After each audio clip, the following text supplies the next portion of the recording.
ijazah diberikan karena guru sudah ngecek kamu sudah punya ilmunya. Nahu lancar, sorob bagus, Quran dikuasai, hadis paham, sorogan depan guru, layak ngajar, silahkan. Silahkan. Sekarang pagi main silat, malam kasih fatwa. Oke. Sekarang pagi main silat, malam kasih fatwa. Hukum ini, hukum itu. Siapa yang berfatwa? Harry Pras? Enggak. Harry Pras tidak pernah berfatwa. Tetapi kalau Ustadz Adi Hidayat, dia sering berbicara tanpa ilmu. Cis, bis, yang gitu-gitu tuh. Itu yang satu tuh. Dikoreksi oleh orang yang ahli musik. Terus berbicara astronomi. Hanya dalam waktu semalam dia minta data kepada karyawannya. Lalu dia bikin video menjelaskan tentang astronomi. Ya, ternyata ini terlingkupi oleh satu ruang yang bentuknya seperti trompet gini tuh. Dan disinilah letak miskonsepsi beliau mengenai gambar tersebut. Dia satu bintangnya aja bisa usia 400 juta tahun. Ini disebutkan satu ada bintang-bintang galak. Nah, ini juga salah satu miskonsepsi beliau mengenai usia bintang pada gambar ini. Jelas itu, berbicara tanpa ilmu. Ustadz Adi berbicara juga tanpa ilmu. Apakah pantas seorang yang tidak pernah sekolah astronomi berbicara astronomi? Ya, sama seperti saya. Kalau saya berbicara tentang agama dan mengemukakan fatwa dengan pendapat saya pribadi, itu tidak boleh. Tetapi apa yang saya lakukan? Saya berhujah teman-teman. Ya, perlu diingat itu. Harry Pras tidak pernah berfatwa sendiri. Saya pesilat dan saya belajar apa agama. Apakah tidak boleh saya belajar agama? Oh, orang yang kuliah engineering, jangan belajar agama, nanti sesat. Orang yang nguli, oh jangan belajar agama, belajar nguli saja kalian. Gak perlu belajar agama. Karena apa? Nanti sesat dan menyesatkan. Allah. Dulu di zaman Nabi Muhammad SAW, semua sahabat belajar kepada Nabi Muhammad, belajar menerapkan ajaran-ajaran syariat di dalam hidupnya kepada Nabi Muhammad. Apakah ditanya dulu sama Nabi Muhammad, apa latar belakang kalian? Oh, kalian tukang jagal sapi. Sana belajar jagal saja, belajar motong yang benar. Gak perlu belajar agama. Gak perlu menyebarkan satu ayat dariku. Pernah gak Nabi Muhammad menyampaikan, oh kamu cuma pengembala domba, oh kamu cuma tukang gulat, kamu hanya sebagai seorang komandan perang, kamu prajurit perang. Gak perlu kalian menyampaikan satu ayat dariku. Gak perlu, jangan. Bahaya, hati-hati, sesat.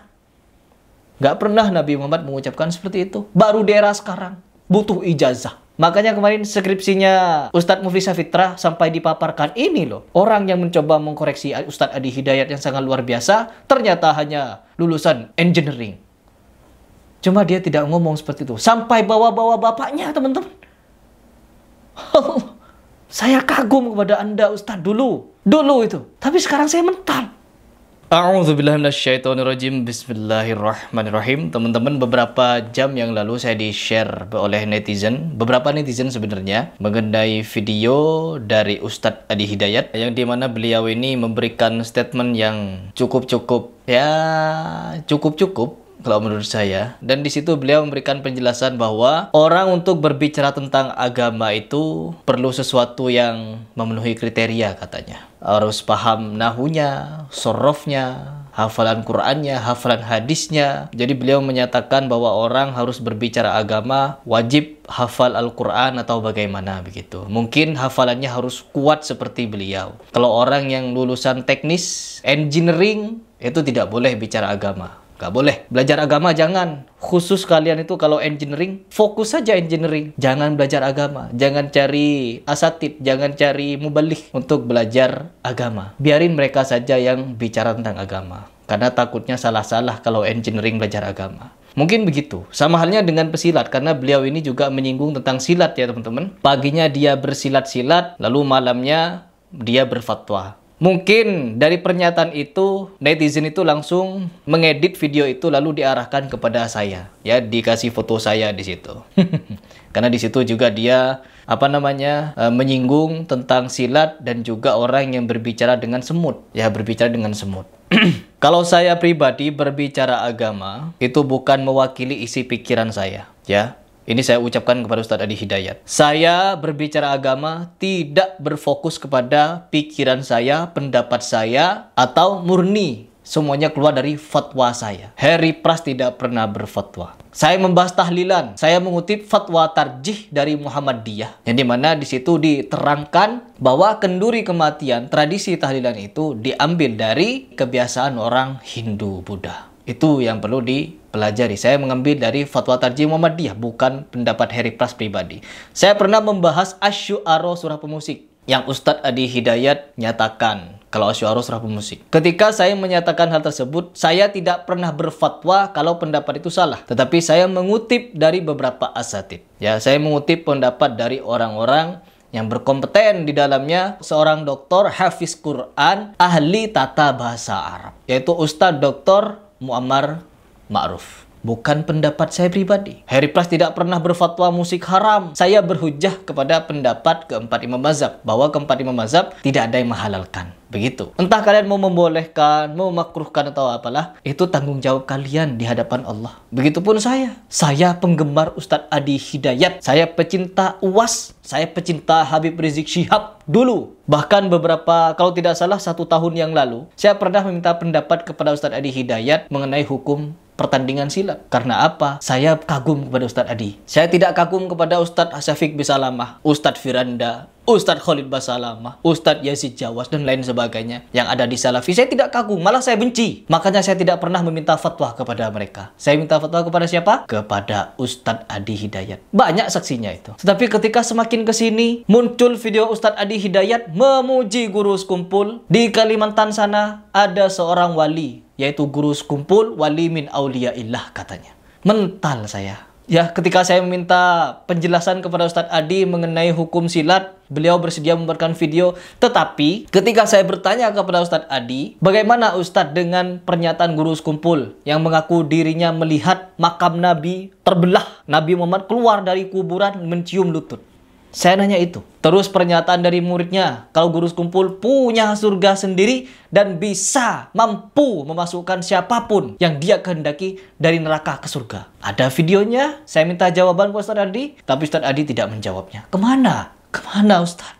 Lalu belakangan, oh ternyata benar Ustadz Adi Hidayat memuji orang-orang sufi, teman-teman. Orang sufi-sufi tahayul khurafat. Dan makanya dari situ saya mulai mental dari Ustadz Adi Hidayat. Oh, saya kagum kepada hafalannya. Pojok kanan, kiri, bawah, kanan, kiri, bawah, atas. Yang gitu-gitu. Saya kagum itu. Tapi setelah diteliti oleh orang-orang yang ahli, ternyata tidak sedemikian. Ada juga yang salah-salah. Itulah kelemahan manusia. Tidak boleh gulu, tidak boleh memuji berlebihan, tidak boleh mengagumi berlebihan. Apalagi jelas-jelas di sini orang yang pecinta khurafat malah dikagum-kagumi. Guru sekumpul, siapa namanya yang kemarin itu? Gufron, sama itu. Dari sufi. Sufi semua itu. Makanya ceritanya halu. Berbicara dengan nabi ini, berbicara dengan malaikat itu, mencari ini. Saya wali kutub. Na'udzubillah. Seenak jidat ngaku-ngaku wali. Sedangkan pada zaman Umar, Abu Bakar, Utsman, Ali, semua, ya Hasan, Husain, cucu Nabi Muhammad, gak ada di antara mereka yang mengaku-ngaku sebagai wali kutub. Gak ada.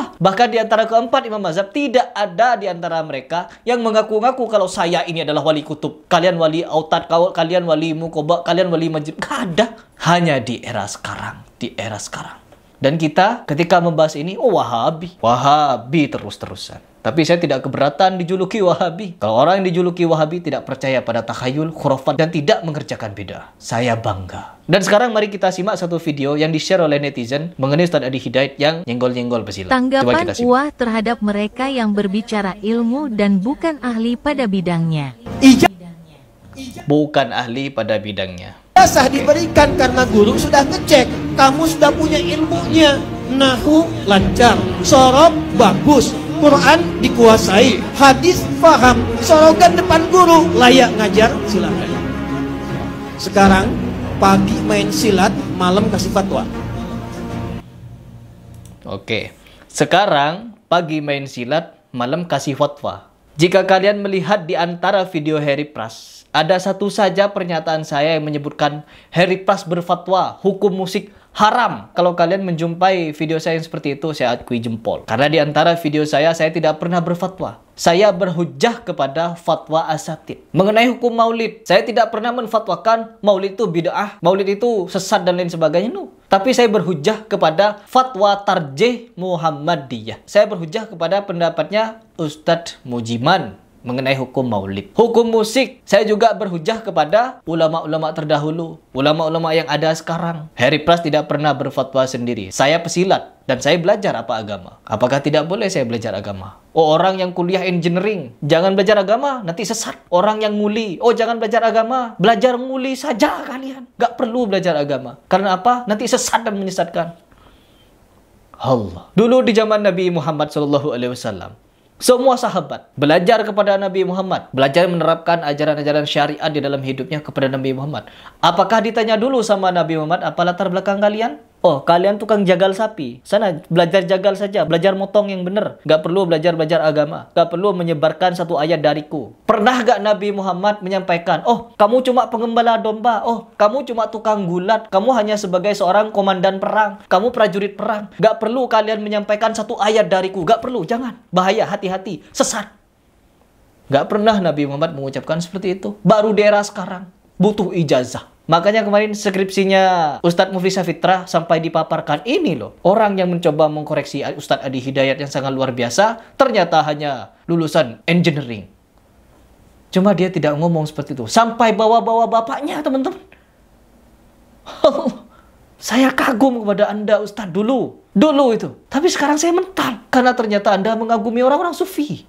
Dan apa outputnya? Seperti sekarang. Menjelaskan Allah di mana? Oh, silang pendapat. Yang satu menjelaskan pendapat dari Asy'ariyah, bukan Abul Hasan Asy'ari ya, karena Abul Hasan Asy'ari sudah taubat dari pemahaman Mu'tazilahnya, sehingga apa itu hanya dipakai oleh orang-orang sekarang. Bahwa Allah itu bukan istawa tapi istaula. Gak salah memang menguasai. Tapi kalau tidak mau terima Allah di atas, Allah di mana-mana, oh tambah ini lagi. Lalu di kesempatan yang sama dia juga menyatakan, mengutip pendapat dari Imam Malik bahwa Allah istiwa di atas, lalu ilmunya ada di dunia, ada di alam semesta. Meyakini seperti itu. Kan ini namanya membingungkan umat. Kalau saya pribadi memang benar persatuan itu lebih penting, tapi akidah juga jauh lebih penting. Kalau kita meyakini dengan hal-hal yang seperti itu, apalagi wali-wali kutub, wali-wali majedub juga dipercaya, bahaya, parah. Ternyata orang yang saya kagumi dulu fahamnya juga seperti ini. Makanya saya agak kecewa, teman-teman.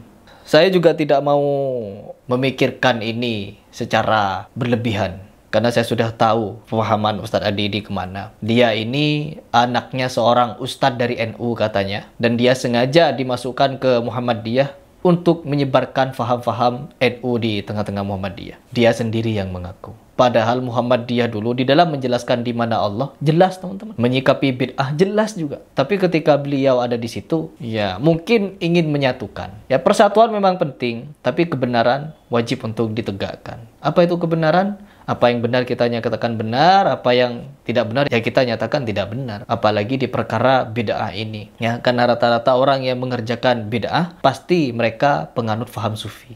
Dan Ustadz Adi, saya lihat juga begitu. Meskipun dia tidak mendeklarasikan secara langsung kalau dirinya sufi, tapi melalui pembelaan-pembelaannya kepada tokoh-tokoh sufi sudah jelas di situ. Sekarang tinggal kalian sendiri yang menilai. Paginya bersilat-silat katanya, malamnya berfatwa. Saya tidak pernah berfatwa, saya hanya mengutip fatwa atau berhujjah kepada fatwa orang-orang terdahulu. Harry Pras tidak pernah berfatwa, ingat itu.